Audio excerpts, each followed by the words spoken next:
ನನಗೆ ನಮ್ಮ ಕನ್ನಡ ಇಂಡಸ್ಟ್ರಿಯಲ್ಲಿ ಎಲ್ಲ ಹೀರೋಗಳ ಮೇಲೂ ತುಂಬಾ ರೆಸ್ಪೆಕ್ಟ್ ಇದೆ. ಬಿಕಾಸ್ ಅವ್ರದೇ ಆದ ರೀತಿನಲ್ಲಿ ಕಷ್ಟಪಟ್ಟು ಇವತ್ತು ಸ್ಟಾರ್ಸ್ಗಳು ಅನ್ಸ್ಕೊಂಡಿರೋದು.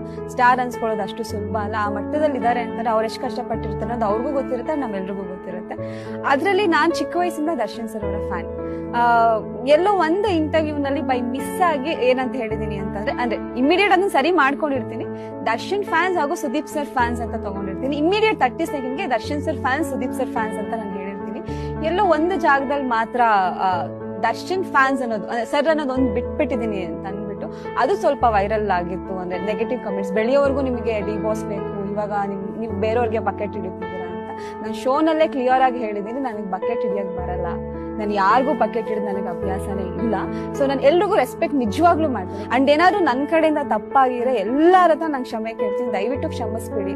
ಅದೊಂದೇ ಒಂದು ಸರ್ ಅನ್ನೋದು ಒಂದು ಲೈನಲ್ಲಿ ಮಿಸ್ ಆಗಿ ಇಮಿಡಿಯೇಟ್ 30 ಸೆಕೆಂಡ್ಸ್ಗೆ ನಾನು ಚೇಂಜ್ ಮಾಡ್ಕೊಂಡಿದ್ದೀನಿ.